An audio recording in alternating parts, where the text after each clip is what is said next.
Smart Listener, mari dukung pertumbuhan ekonomi syariah Indonesia untuk kemajuan dan kesejahteraan bersama. Segera kami hadirkan Smart Syariah bersama Masyarakat Ekonomi Syariah. Smart Syariah, mencerdaskan dan menginspirasi. Selamat mengikuti.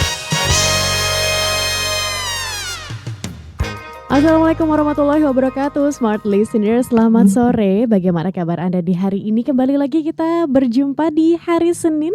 Waktunya program Smart Syariah untuk Anda. Di kesempatan kali ini Tasya Rustama temani, dan kita akan berbincang mengenai seberapa siap perbankan syariah menghadapi 2026.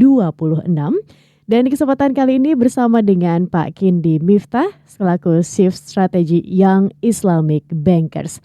Assalamualaikum Pak Kindi. Waalaikumsalam Mbak Tasya. Gimana kabarnya Pak? Baik Mbak, alhamdulillah sehat. Menghadapi 2026 ini seperti apa dari kacamata banker begitu ya? Kalau kita mau orang awam taunya resolusi aja begitu kan ya. Kalau dari banker sendiri apa sih untuk dari sisi ekonomi, kemudian perbankan seperti apa? Pak Kindi, silakan.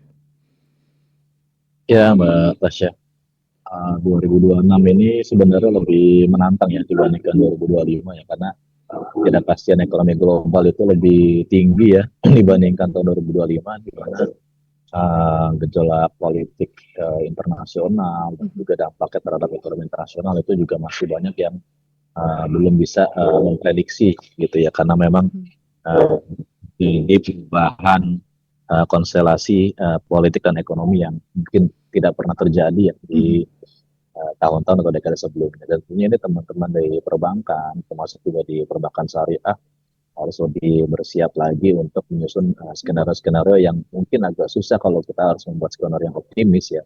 Kita harus membuat skenario yang sangat realistis, karena tadinya kan teman-teman tuh berharap setelah gejolak 2002 ya COVID, lalu gejolak pasca COVID sampai dengan tahun 2025 sudah mulai tumbuh, tapi masih terbatas. Karena ekonomi Indonesia juga ternyata mulai daya beli menurun ya kan, juga masih stagnan di 5%. Ternyata kena kondisi tekanan ekonomi dari sisi internasional, dan termasuk juga dari sisi valuta asing dan ketidakpastian suku bunga apakah mungkin akan naik atau turun. Jadi buat teman-teman perbankan syariah kondisinya lebih matang lagi gitu ya, sejauh mana kita bisa tumbuh, apalagi kan perbankan syariah masih jauh lebih kecil lah dibandingkan perbankan konvensional. Jadi tentunya perbankan syariah masih, manajemen bank-bank syariah yang masih wait and see dari kondisi arah perekonomian ataupun arah keuangan, sektor keuangan secara nasional seperti itu. I see. Kalau untuk 2025 sendiri begitu Pak Kindi, apa sih prestasi-prestasi yang sudah dicapai atau tonggak seperti apa yang sudah dilakukan begitu hingga 2026 ini ya bisa mulai terasa nih implikasinya? Silakan.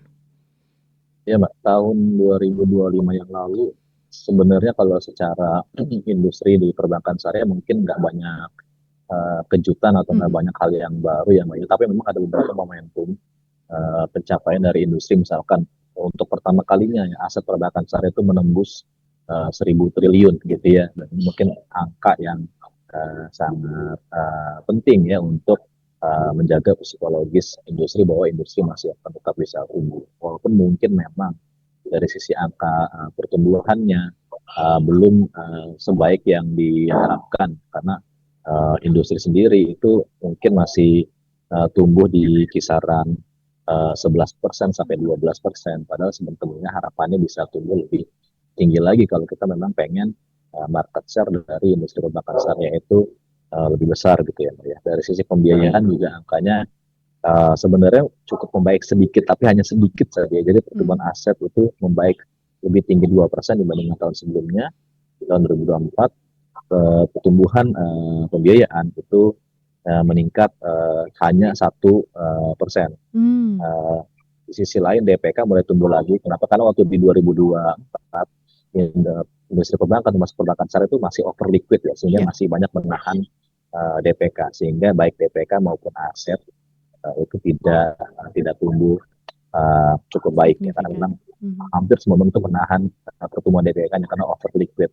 Tapi di 2025 bank-bank sudah mulai mencari pertumbuhan lagi, jadi DPK tumbuh lebih baik ya, 3% sampai 4% dan pertumbuhan sebelumnya. Hanya saja dampaknya terhadap pembiayaan ini yang masih sulit ya, kan seperti kebijakan Pak Purbaya sendiri yang mengalirkan likuiditas ya, sekitar 200 triliun dari BI ke bank-bank umum, termasuk di Syariah itu ada Bank Syariah Indonesia.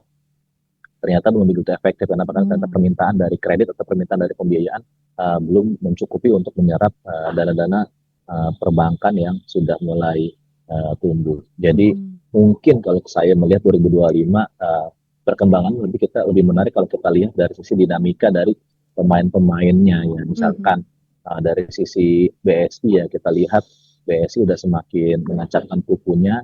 Misalkan secara internasional ya, BSI sebelumnya sudah go internasional, sudah buka cabang di Dubai gitu ya. Nah sekarang di 2025 BSI sudah menambah lagi jaringannya dengan membuka cabang di Jeddah, dan ini menunjukkan next levelnya dari perbankan syariah, di mana perbankan syariah termasuk juga satu-satunya bank di Indonesia yang pada akhirnya kita bisa membuka jaringan kantor bank di Arab Saudi yang notabene adalah sebenarnya negara yang penting dan strategis untuk perkembangan ekonomi syariah itu sendiri, karena orang Indonesia tiap tahun yang berhaji dan umroh jutaan orang gitu ya, dan sangat sayang kalau tidak ada bank yang hadir di Arab Saudi, dan berarti BSI bisa memenuhi itu. Yang keduanya adalah adanya spin-off dari BSN, dari BTN Syariah menjadi Bank Syariah Nasional gitu ya Mbak ya. Namanya tadi UUS BTN menjadi BUS, namanya kemudian menjadi Bank Syariah Nasional yang spin-off di bulan Desember 2025, dan itu juga menjadi momentum pertama kalinya akhirnya UUS spin-off pasca kewajiban spin-off. Pasca kewajiban, kalau sebelumnya sudah ada spin-off, tapi spin-off secara sukarela. Nah spin-off secara mandatori itu baru pertama kali di tahun 2025, yaitu UUS BTN Syariah yang menjadi Bank Syariah Nasional atau BSN, di mana BSN ini saat ini adalah peringkat bank syariah terbesar kedua setelah BSI, meskipun asetnya mungkin masih jauh. Pun kira-kira begitu Mbak. Baik, saya penasaran sebenarnya simpulnya di mana begitu Pak Kindi. Karena dengan digelontornya 200 triliun rupiah di tahun 2025 ini semua bank memang mengambilnya dengan tangan terbuka begitu, happy begitu ya. Tapi apa sih yang menjadi pembeda begitu diri bank syariah dengan bank konvensional ketika mendapatkan stimulus ini dari Menteri Keuangan Purbayudi Sadewa? Tapi Pak Kindi, izin dijawab di sesi selanjutnya. Kita jeda dulu sejenak. Tetap bersama kami Smart Listeners dalam program Smart Syariah. Kami segera kembali. Tetaplah menyimak Smart Syariah bersama Masyarakat Ekonomi Syariah.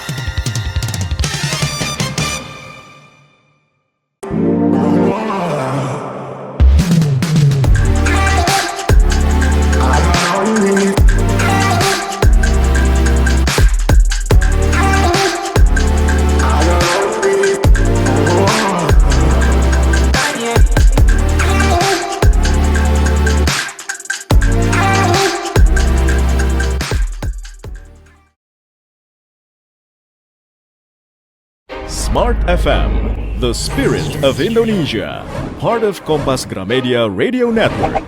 Kami hadir bukan sekadar menghibur. Kami hadirkan berbagai program berkualitas, membuka wawasan, menginspirasi, dan menguatkan, melewati berbagai krisis dan situasi penuh tantangan. Menjadi panduan pengambilan keputusan bagi para CEO, direktur, manajer, profesional, dan pelaku bisnis di berbagai bidang dengan SIS AB+, serta rentang usia 25 hingga 45 tahun.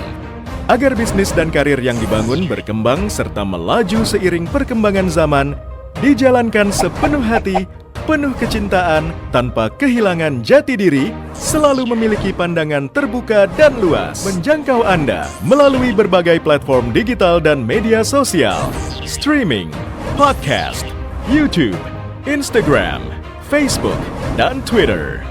Meningkatkan peluang produk dan jasa Anda semakin dikenal, dipercaya, dan dipilih konsumen cerdas.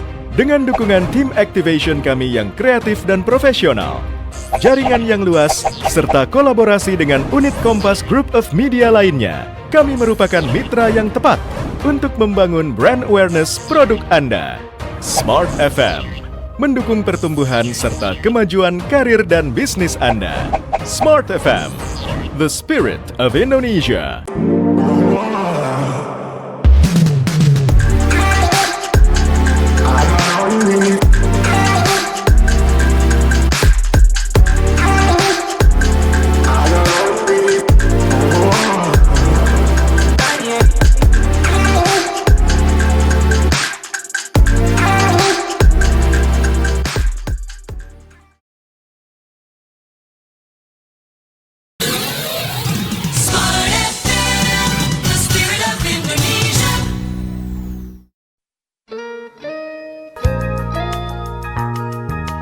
Kembali Anda ikuti program Smart Syariah bersama Masyarakat Ekonomi Syariah.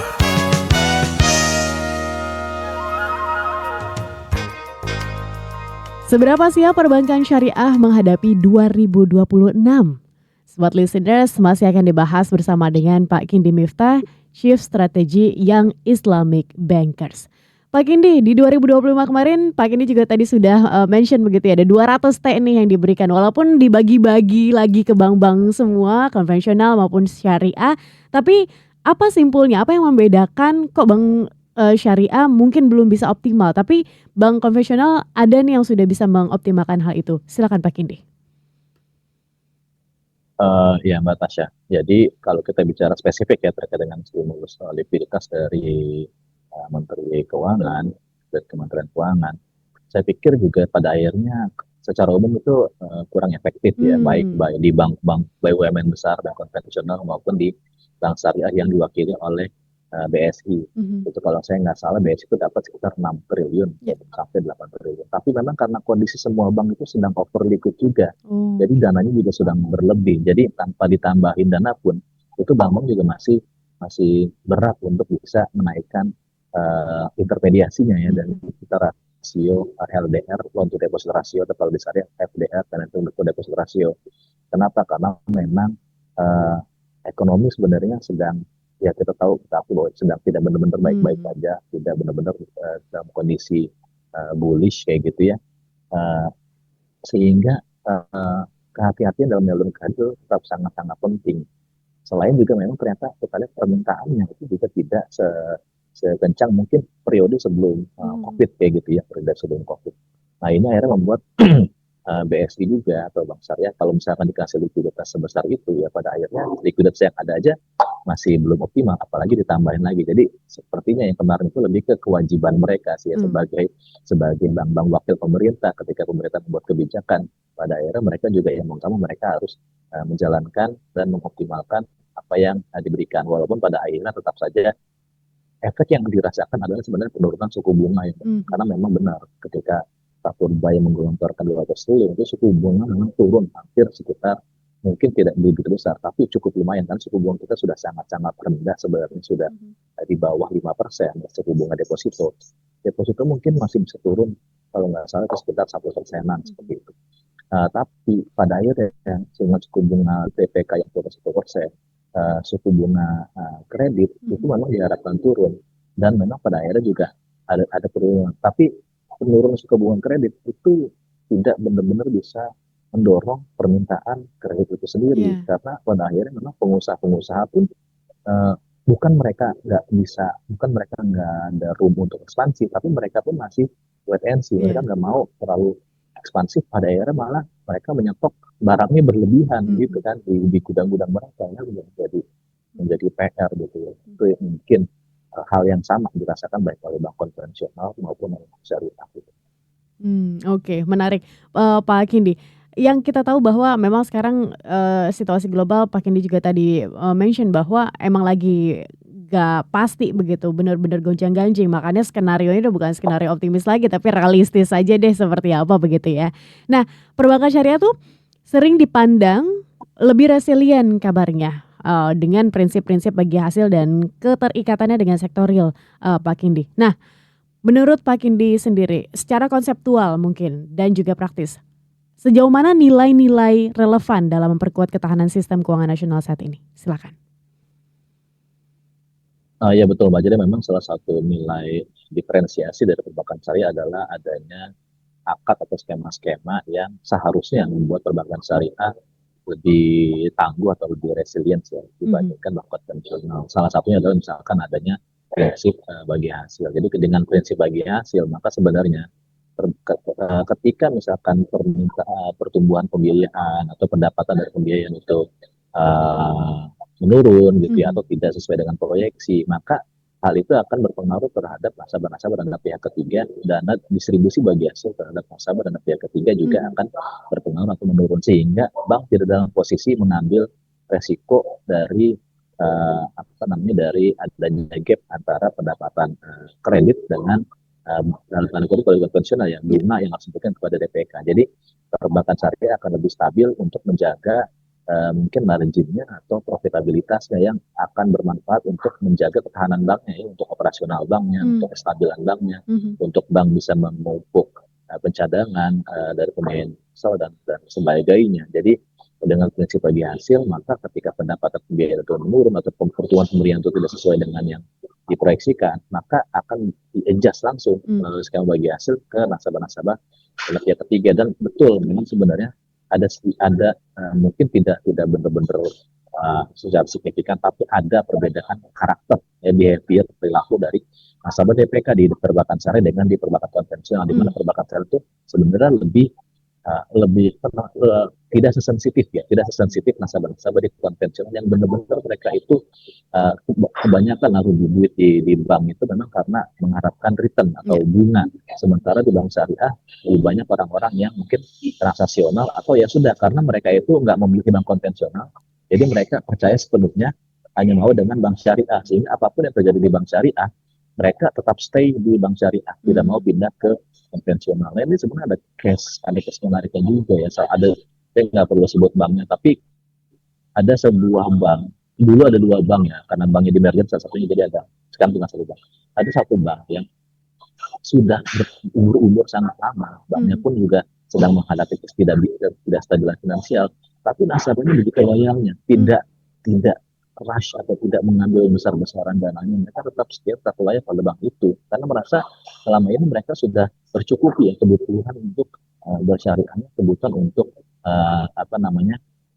untuk bisa berinvestasi, untuk bisa menyimpan dana secara syariah ya, secara tentram gitu ya dengan prinsip syariah, dan ternyata aman-aman saja gitu padanya. Jadi seberapapun perkembangan suku bunga atau penawaran dari bank-bank lain, itu nasabah-nasabahnya tetap stay di bank tersebut, walaupun ternyata return yang diberikan di bank tersebut juga sebenarnya tidak bagus-bagus amat. Jadi memang ada perbedaan karakteristik atau behavior dari nasabah DPK di perbankan syariah dibandingkan bank konvensional.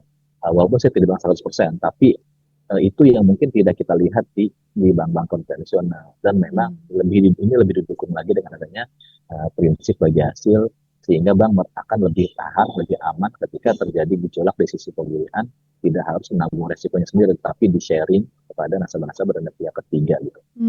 Baik. Di satu sisi ini kan menguntungkan ya Pak Kindi ya, tapi untuk mencari ceruk dari orang-orang atau tipe-tipe masyarakat yang seperti ini nih lumayan trik ya Pak. Ini juga yang mungkin menjadi hambatan begitu ya, bank syariah belum bisa, walaupun sekarang masih terus mengejar posisinya terhadap bank konvensional. Betul Bang, memang masih ada sebagian bank-bank yang memang mereka banyak hidup dari segmen loyalis, kita sebutnya loyalis syariah, yang mereka tadi saya berikan namanya di bank syariah. Tetapi daerah harus disadari bahwa kalau misalkan terus-menerus bertahan dari segmen itu, pertumbuhan akan terbatas. Ya mungkin akan segitu-segitu aja. Akhirnya mereka juga mulai ekspansi, mulai mencari ekspansi. Bahkan bank sebesar BSI pun itu pada akhirnya juga menyadari bahwa mereka mungkin akhirnya di segmen loyalis syariah sudah semuanya diambil ya kan. Terus untuk tumbuh harus nyari segmen baru kan begitu pada akhirnya. Jadi mereka pun akhirnya juga mulai mencari segmen-segmen mungkin yang selama ini ada di bank konvensional, selama ini mungkin ada di bank syariah lain yang mungkin tidak memiliki karakter yang sama dengan nasabah-nasabah BSI. Ambil contoh ya, kan itu juga penting juga. Uh, kita tahu di pengusaha-pengusaha Indonesia itu dikuasai juga oleh kelompok dari kelompok Tionghoa ya, pengusaha-pengusaha Tionghoa seperti itu. Dan pengusaha Tionghoa ini sebenarnya juga welcome, dan mereka sudah dari dulu juga ada dari mereka yang menaruh dananya atau mereka menggunakan jasa pembiayaan dari perbankan syariah, tapi mungkin belum begitu masif. Nah, selama ini mereka dalam perkembangannya saat hingga saat ini itu ada bank-bank syariah yang mulai menawarkan produk-produk syariah kepada mereka dan ternyata juga diterima dengan baik. Nah, ini mungkin untuk bank-bank seperti BSI, Bank Muamalat gitu ya, mungkin belum begitu fokus untuk menggarap segmen ini. Nah, mungkin mereka berpikir, oh berarti kita harus masuk ke pengusaha Tionghoa, atau mereka masuk ke korporasi-korporasi yang selama ini dananya besar tapi hanya di konvensional saja, sehingga mereka berpikir, wah ini korporasi-korporasi ini harus juga kita tawari produk-produk syariah, mungkin karena selama ini mereka belum begitu mengenal gitu ya produk syariah seperti ini. Pada akhirnya ketika ada kebutuhan yang relevan buat korporasi-korporasi ini, nah mereka pada akhirnya juga akan bisa kok untuk diambil potensinya oleh bank syariah ya. Saya ambil contoh misalkan ketika kita membiayai sebuah infrastruktur jalan tol itu yang sebelumnya itu jarang dimasuki oleh bank syariah, mungkin belum nyampe lah kapasitas bank syariah bersama. Tapi ternyata dalam 5 tahun ini kita lihat ketika bank syariah semakin besar, itu bank syariah sudah masuk ke jalan tol ini bukan hanya untuk proyek yang kecil-kecil, tapi juga sudah mulai masuk ke proyek-proyek yang nilainya itu sampai puluhan triliun kayak gitu ya, melalui sindikasi atau juga skema-skema pembiayaan ekspor impor ya, trade finance. Nah, itu juga bank syariah dalam 5 tahun terakhir ini sudah mulai agresif untuk juga menawarkan ya layanan-layanannya kepada nasabah-nasabah yang selama ini mungkin di bank syariah itu ternyata bisa juga ekspor impor, mereka ya bisa juga masuk ke bank syariah. Jadi dengan membuka diri untuk segmen-segmen yang baru, itu bank syariah akan bisa lagi memacu ya pertumbuhannya. Tidak hanya terus-menerus tergantung ke segmen tadi ya, gaya syariah. Lebih inovatif dan juga dinamis begitu ya, Pak Kindi. Yeah. Karena kalau kita tahu kayaknya kaku banget begitu kan ya, terlalu islami atau seperti apa, padahal sebenarnya nggak gitu-gitu banget kok, bisa lebih dinamis lagi dan dicocokkan dengan kebutuhan masyarakat. Oke Pak Kindi, kita jeda dulu sejenak. Untuk satu sesi selanjutnya, Smart Listeners, kami tunggu atensi dari Anda di 0812 11 12 959. Kami segera kembali. Tetaplah menyimak Smart Syariah bersama Masyarakat Ekonomi Syariah.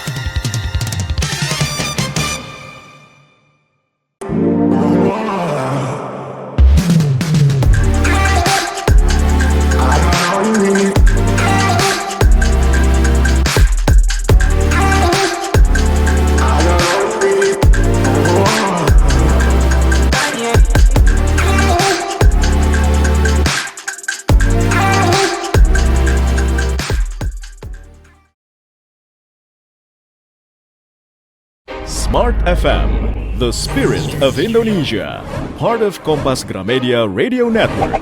Kami hadir bukan sekadar menghibur. Kami hadirkan berbagai program berkualitas, membuka wawasan, menginspirasi, dan menguatkan, melewati berbagai krisis dan situasi penuh tantangan.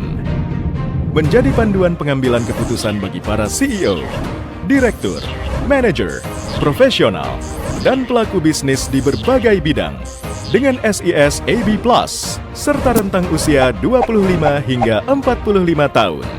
Agar bisnis dan karir yang dibangun berkembang serta melaju seiring perkembangan zaman, dijalankan sepenuh hati, penuh kecintaan, tanpa kehilangan jati diri, selalu memiliki pandangan terbuka dan luas, menjangkau Anda melalui berbagai platform digital dan media sosial, streaming, podcast, YouTube, Instagram, Facebook, dan Twitter. Meningkatkan peluang produk dan jasa Anda semakin dikenal, dipercaya, dan dipilih konsumen cerdas. Dengan dukungan tim activation kami yang kreatif dan profesional, jaringan yang luas, serta kolaborasi dengan unit Kompas Group of Media lainnya, kami merupakan mitra yang tepat untuk membangun brand awareness produk Anda.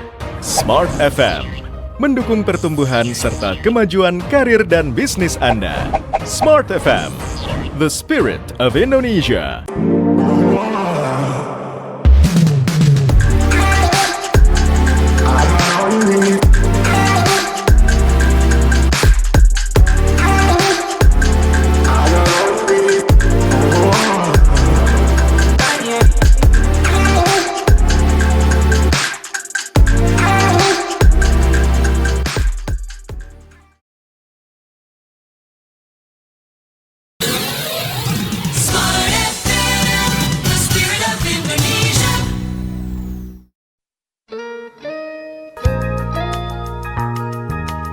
Kembali Anda ikuti program Smart Syariah bersama Masyarakat Ekonomi Syariah.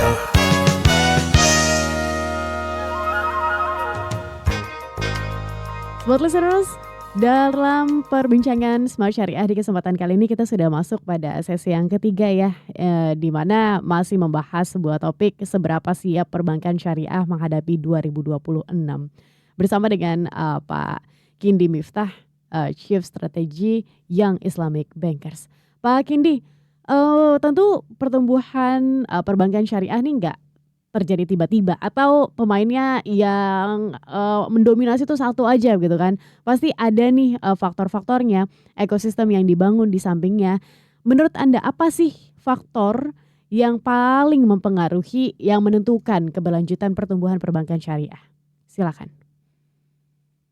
Ya pastinya karena Bank Syariah lembaga bisnis ya Mbak ya, pastinya adalah aspek kompetitif daripada bisnis atau produk yang ditawarkan Bank Syariah itu sendiri gitu ya. Eh, Dalam mungkin ya 5 tahun terakhir atau mungkin 8 tahun terakhir setelah 2015 gitu. Setelah tahun-tahun itu sebenarnya saat ini Bank Syariah itu benar-benar sudah sangat-sangat kompetitif. Artinya misalkan ketika kita menawarkan produk-produk pembiayaan itu rate-nya itu bisa sekompetitif di bank konvensional gitu. Jadi kalau bank konvensional bisa nawarin KPR katakanlah rate di bawah 5%, Bank Syariah juga bisa nawarkan KPR di bawah 5%. Jadi kita bicara untuk melayani segmen korporasi, rate-nya juga harus kompetitif. Bank Syariah juga bisa menawarkan sehingga korporasi mau masuk. Karena kalau Bank Syariah nggak kompetitif, kita mau menawarkan sejualan sebagus apapun, kalau harganya nggak masuk, itu kan akhirnya nggak bisa deal juga. Nah ini dengan sumber perbankan syariah itu semakin efisien, dana murahnya semakin banyak kayak gitu ya. Kalau kita sekarang rasio dana murah atau kita di bank sebutnya sebagai CASA rasio, CASA rasio, itu saat ini sudah di atas 50%. Itu beda jauh dibandingkan mungkin sebelum tahun 2015 atau sebelum tahun 2010. Nah, jadi sekarang sudah banyak orang yang nabung ataupun membuka giro di Bank Syariah sehingga dana murahnya sudah tersedia cukup melimpah. Nah, dengan amunisi dana murah tersebut Bank Syariah bisa lebih kompetitif ketika menawarkan pembiayaan ataupun dari sisi fitur produk dan sebagainya. Fitur produk pun sudah kompetitif, promo-promo juga sudah banyak. Ya, kalau kita ke merchant sudah biasa sekarang melihat ada promo dari BSI, dari CMB Niaga Syariah, dari Maybank Syariah gitu ya, dari bank-bank syariah yang lain, dari bank-bank banget itu sudah terbiasa. Kalau dulu mungkin promo ya bank konvensional yang kelihatan di apa namanya di banner dan di materi komunikasi, sekarang sudah biasa. Kartu kredit syariah sudah familiar ya kan. Sudah ada 3 bank syariah yang punya kartu kredit ya, ada BSI, ada CMB Syariah, ada Mega Syariah. Ya. Nah, kartu kreditnya juga sudah kompetitif dengan bank konvensional, ada promo-promonya, ya kan, rate-nya juga bersaing gitu ya. Jadi orang juga merasa syariah sama aja dalam artian bukan buruk ya, sama aja justru bagus ya. Kalau ada yang bilang bank syariah sama cuma dengan bank konvensional, itu berarti bagus gitu kan. Kalau bank syariah nggak sama, berarti bank syariah kurang bagus kan gitu, nggak sama. Kalau ada yang bilang sama, saya malah senang. Terus ada bagus, berarti bagus Pak. Ya kan berarti kompetitif, ya kan berarti menarik ya gitu. Saya sih gituin aja gitu ya. Nah, jadi faktornya menurut saya yang pertama tadi dengan bisnisnya yang lebih kompetitif, yang kedua mungkin cara jualan. Nah, cara jualannya ini Bank Syariah tadi tidak hanya mengandalkan ini Pak kita ini nilai syariah, bukan, tetapi kita menunjukkan bahwa solusi-solusi atau kebutuhan nasabah itu bisa kita berikan solusi yang tepat buat nasabah. Jadi kita menonjolkan solusinya apa yang matching dengan kebutuhan nasabah. Dan sekarang bank-bank syariah sudah lebih advance ya, lebih adaptif lagi untuk bisa membaca kebutuhan nasabah. Nah, dulu mungkin asal tembak aja. Kalau ini maka kita kasih produk ini, kalau ini kita kasih produk nggak gitu. Kita lebih benar-benar bisa memahami kebutuhan nasabah apa, di mana yang kita tepat dengan produk kita, di situ kita sasar. Jadi nggak sporadis, nggak dulu mungkin asal tembak aja gitu ya. Tawaran syariah nggak kayak gitu. Sekarang tuh polanya mungkin sudah se-efisien dan konvensional besar yang benar-benar melihat target kita ada di mana, mereka butuh apa, kita setting benar-benar tidak hanya bicara produk, tapi bicara solusi ya. Mungkin nggak hanya 1-2 produk, tapi juga skemanya bagaimana, penawaran yang membuat mereka mau tertarik itu bagaimana. Terus juga kalau misalkan perusahaan buat pegawainya itu bagaimana, buat direksinya itu bagaimana. Gitu. Jadi kita dalam bentuk mungkin package yang benar-benar lebih lengkap, lebih komprehensif sehingga nasabah akan tertarik. Gitu. Oke, menarik. Secara usia kan dengan bank konvensional tentu akan lebih familiar bank konvensional begitu ya Pak Kindi, karena bank syariah bisa kalau dibandingkan dengan bank konvensional ya lebih muda begitu. Tapi kalau dari sisi inovasi, mungkin digitalisasi, kemudian tadi kompetitifnya dibandingkan dengan bank konvensional, mungkin kalau bisa kita bandingkan keterlambatannya berapa lama, Pak Kindi? Dan apakah di 2026 ini bisa terkejar itu semua? Silakan. Ya tadi Mbak, jadi kalau kita bicara dari sisi produk dari sisi digitalisasi sebenarnya semuanya sudah at par ya gitu. Hmm, Jadi misalkan pembukaan rekening online itu sudah hal yang lumrah, ya. sudah hal yang biasa aja di bank konvensional. Begitu juga di bank syariah. Ya hampir semua bank syariah sudah bisa juga buka rekening secara online buat nasabah. Mobile bankingnya, apa sih yang nggak ada fitur apa yang nggak ada di mobile banking bank syariah? Bahkan mobile banking bank syariah itu lebih lengkap daripada mobile banking bank konvensional. Kenapa? Karena ada fitur-fitur yang nggak ada di bank konvensional. Misalkan bank syariah itu nawarin fiturnya, bisa lihat jadwal sholat, Hmm, bisa lihat masjid terdekat, gitu kan, bisa ngelihat promo produk-produk halal. Kalau di konvensional, apa promo produk halal? Ya semuanya produk aja, mau halal, mau yang nggak halal, semuanya. Jadi orang juga kesulitan, apa ini yang mana yang halal, kan kayak gitu. Juga ada lifestyle yang hmm, muslim lifestyle, gitu, atau syariah lifestyle, sehingga ketika teman-teman atau nasabah masuk ke menu itu, mereka akan memenuhi kebutuhan yang saya butuh untuk layanan haji, ya kan, hmm, ada di situ menunya. Saya butuh layanan umroh, ada di situ menunya. Saya butuh untuk tadi yang mencari promo-promo dari produk halal, ada juga semua. Saya mencari ada promo untuk brand-brand halal, itu ada di situ juga sebenarnya. Karena brand-brand yang mereka mungkin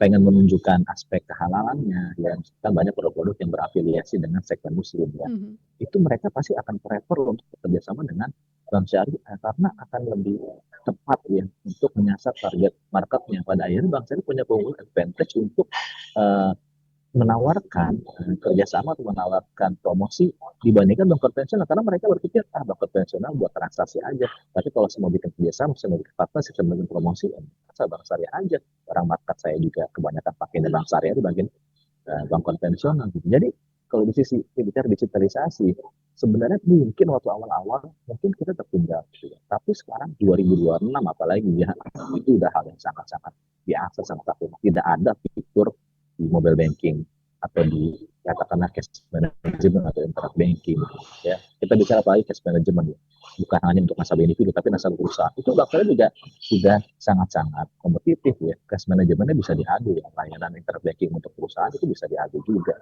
hmm, gitu. Bahkan sekaligus, jadi sekarang sudah nggak hanya untuk funding ya, sekarang digitalisasi juga mulai masuk ke pembiayaan. Jadi nasabah bisa mengajukan aplikasi pembiayaan lewat lewat online kayak gitu. hmm, Nah itu bank sudah ada juga sebagian bank saya menawarkan untuk mengajukan aplikasi pembiayaan syariah secara online kayak gitu. Sekarang KTA, mana ada sih orang KTA sekarang mau nyeret formulir semua udah sebuah online kan. Saya butuh, apalagi dengan jalan pinjol, bersaing dengan fintech dengan pinjol. hmm. Kalau bank syariah masih pakai kertas-kertasan ya udah ditinggalin gitu Mbak. Jadi Iya. sekarang lewat mobile banking sudah bisa mengajukan pembiayaan syariah, pembiayaan personal, bahkan juga bisa mengajukan kalau mau KPR bisa mengajukan, walaupun belum prosesnya online belum ya, tapi palingnya pengajuannya online itu sudah ada juga. Jadi secara digitalisasi kita sudah ekspor, bahkan lebih lengkap lagi dibandingkan bank konvensional. Oke, baik. Sekarang kita mau tanya, apa hambatan-hambatannya begitu ya, Pak Kindi? Dari digitalisasi emang udah mudah banget, saya aja sampai kaget begitu ketika membuat rekening bank syariah, oh udah nih gini doang, begitu kan ya, tiba-tiba udah jadi, kartu udah dikirim ke kantor, dan simpel banget semua. Tapi ada hambatan-hambatan lainnya yang akhirnya ya misalnya, aplikasi yang lambat, sering maintenance, dan lain-lain. Apa kiranya yang urgent nih dari sisi perbankan syariah dan perlu banget untuk dibenahi, apalagi untuk menghadapi tahun 2026? Pak Kindi, kita jeda dulu, izin dijawab di sesi selanjutnya. Sesi yang terakhir tetap bersama kami Smart Listeners dalam program Smart Syariah. Kami tunggu atensi dari Anda di 0812 11 12 959. Kami segera kembali. Tetaplah menyimak Smart Syariah bersama Masyarakat Ekonomi Syariah.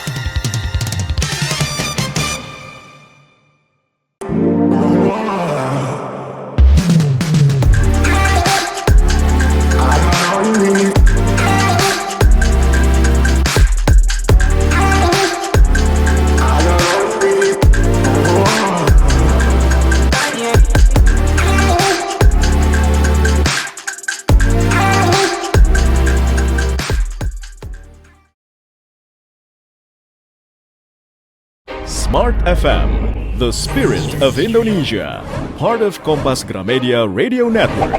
Kami hadir bukan sekadar menghibur. Kami hadirkan berbagai program berkualitas, membuka wawasan, menginspirasi, dan menguatkan, melewati berbagai krisis dan situasi penuh tantangan.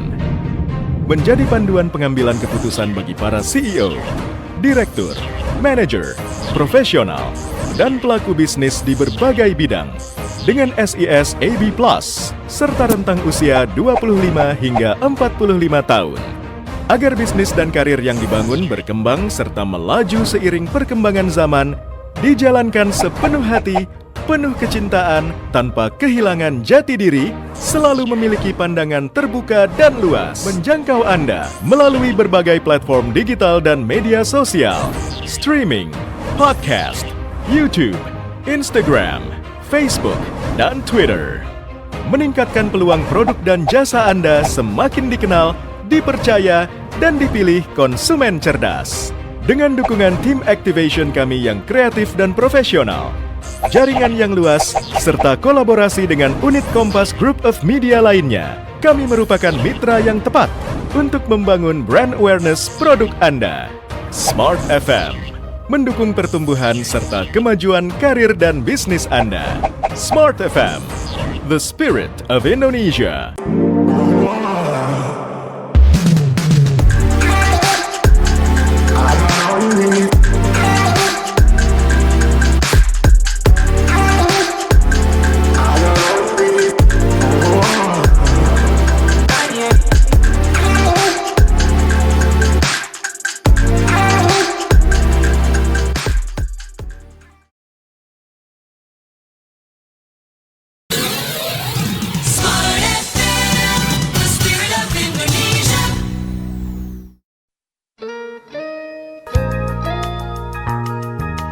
Kembali Anda ikuti program Smart Syariah bersama Masyarakat Ekonomi Syariah.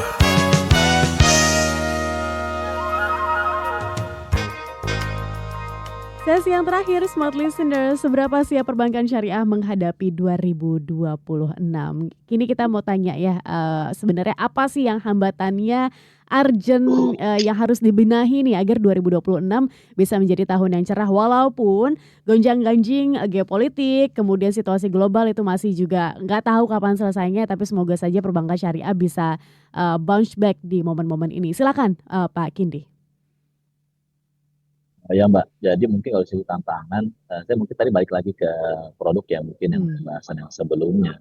Karena tadi supaya nggak terlalu panjang di yang sebelumnya. Jadi secara digitalisasi Bank Syariah itu sudah at par atau bahkan sudah punya keunggulan kompetitif ya dibandingkan yang konvensional. Ambil contoh mungkin banyak yang nggak nyadar juga ya. Ketika teman-teman itu buka aplikasi Gojek, jadi teman-teman itu bisa buka rekening tabungan, itu bukan hanya tabungan konvensional, tapi juga tabungan syariah. Yes. Itu karena saya juga harus sebut karena memang supaya lebih terasa.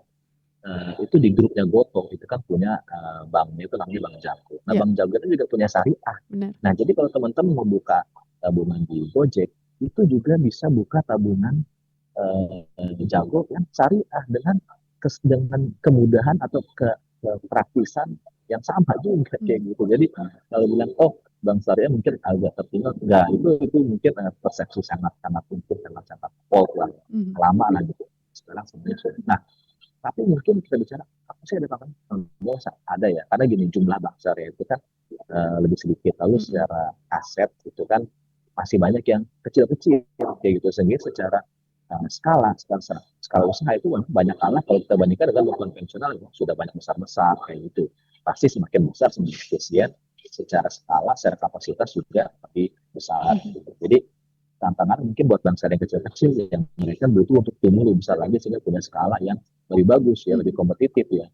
Karena dengan sesi yang kecil-kecil mungkin mereka akan susah juga selain bersaing dengan bank syariah, juga mungkin bersaing dengan bank konvensional karena mereka mau promosi agar terbatas, ya kan mau bikin bisnis baru atau produk baru, nasabahnya juga masih sedikit ya, customer base-nya mau ditawarin kemana, harus buka pasar dulu, perlu waktu dan sebagainya.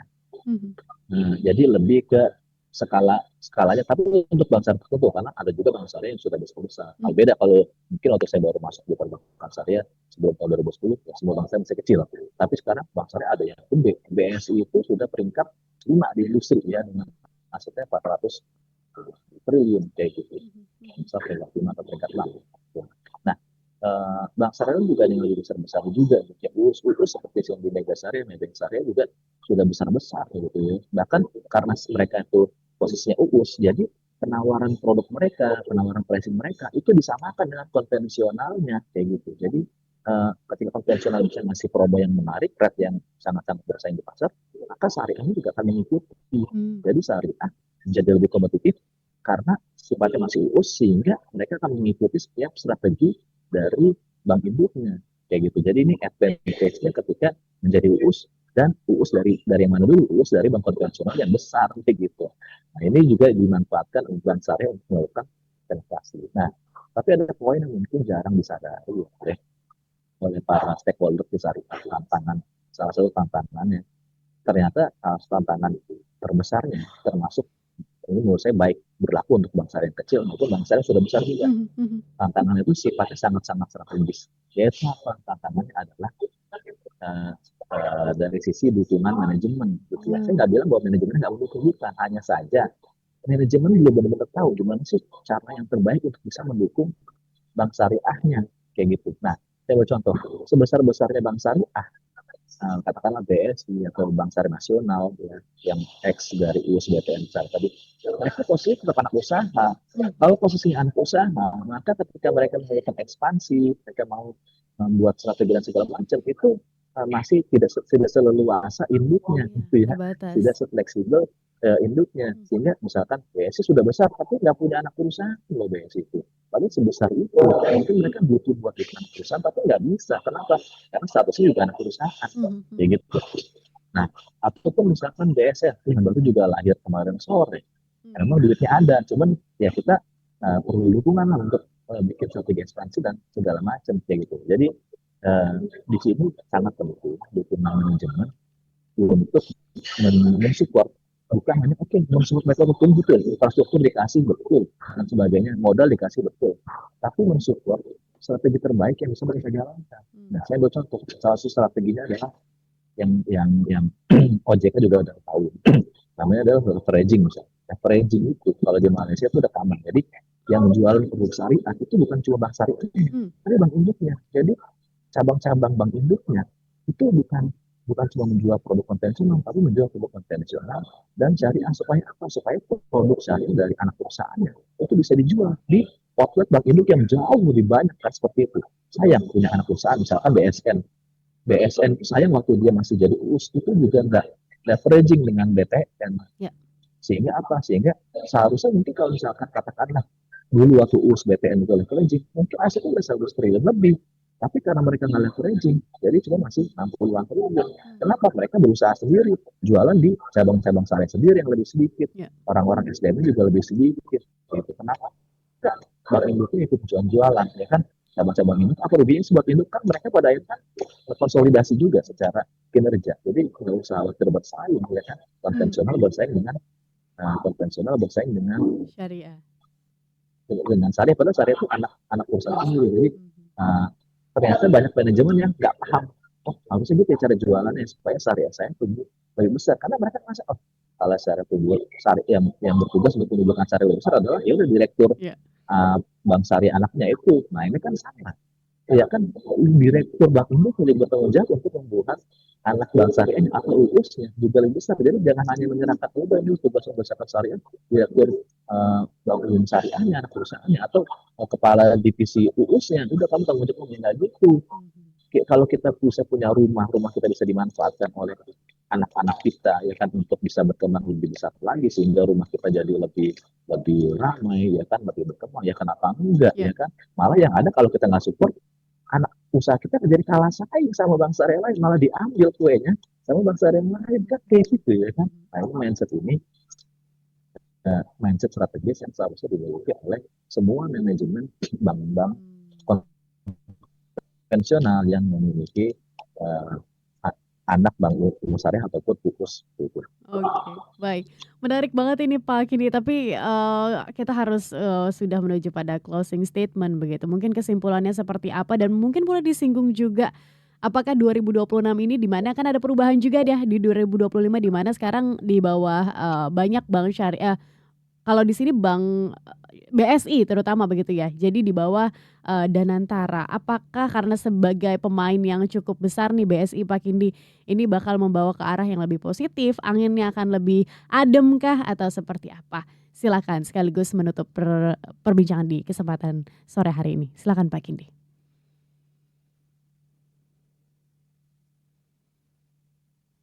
Ya Mbak, 2026 sebenarnya ada beberapa hal yang menarik. Yang pertama, CIMB Niaga Syariah akan spin off di sekitar bulan Juli, dan ini akan jadi model pertama di mana bank syariah yang spin off menjadi bank umum syariah, tapi menerapkan leveraging yang tadi saya bilang. Jadi statusnya bank umum syariah, tapi leveraging artinya dari sisi penjualannya, pemasarannya, ya kan, pengelolaan bisnis itu disupport secara penuh oleh Bank Indonesia. Bank Indonesia juga tetap ikutan jualan dan mengelola bisnis syariah. Nah, ini Ya. akan menjadi model yang pertama di industri perbankan syariah, walaupun memang mereka juga struggling tuh untuk bisa mempertahankan model leveragingnya ketika berbentuk bank umum syariah.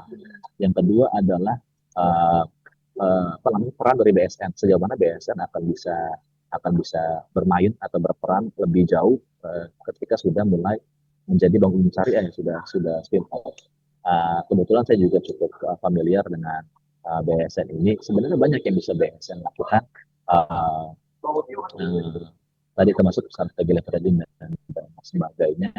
Tetapi menurut saya BSN akan bisa lebih berperan untuk misalkan segmen yang mereka kuat di situ, yaitu adalah segmen perumahan atau segmen KPR. Nah, segmen KPR ini dengan status BSN sebagai bus, mungkin BSN akan bisa lebih bisa lagi untuk menjadi pemain utama di pasar perumahan, nggak hanya bicara syariah tapi juga bisa di secara nasional seperti itu. Lalu kalau dari sisi industrinya ini akan ada produk-produk baru yang akan lebih dikenal di masyarakat.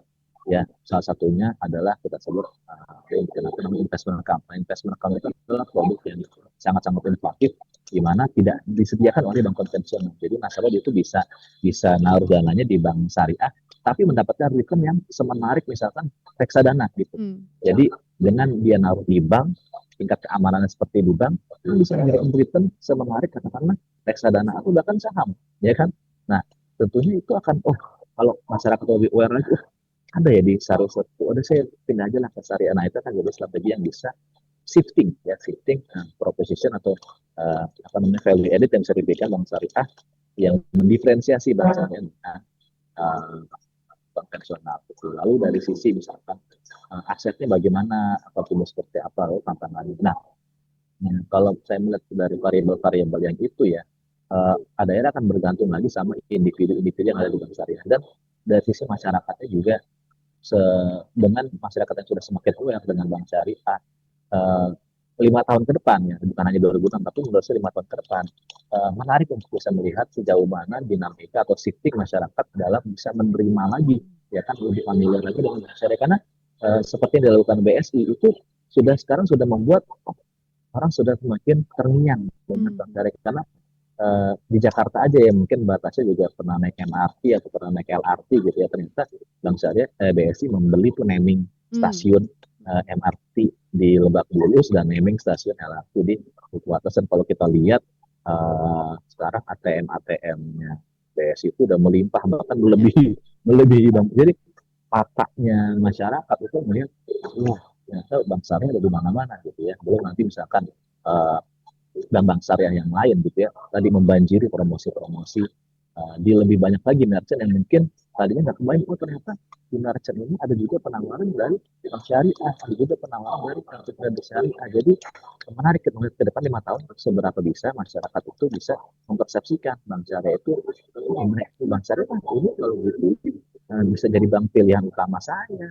Saya nggak harus ke bank konvensional lagi, tapi tentu saja apa nilai tambahnya yang membuat masyarakat mau memindahkan lagi tadi.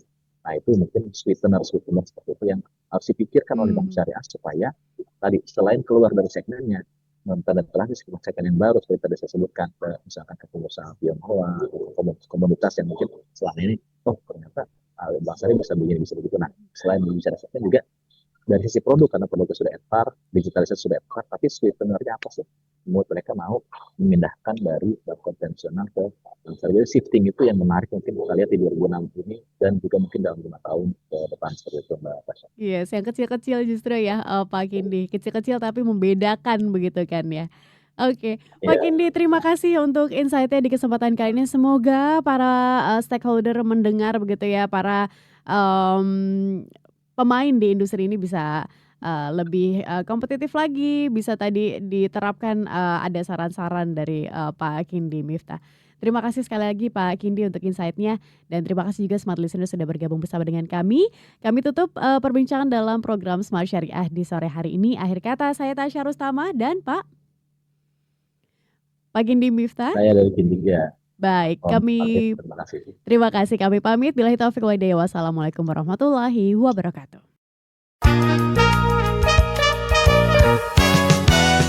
Anda baru saja menyimak program Smart Syariah bersama Masyarakat Ekonomi Syariah. Mari dukung pertumbuhan ekonomi syariah Indonesia untuk kemajuan dan kesejahteraan bersama. Smart Syariah, mencerdaskan dan menginspirasi. Terima kasih dan sampai jumpa.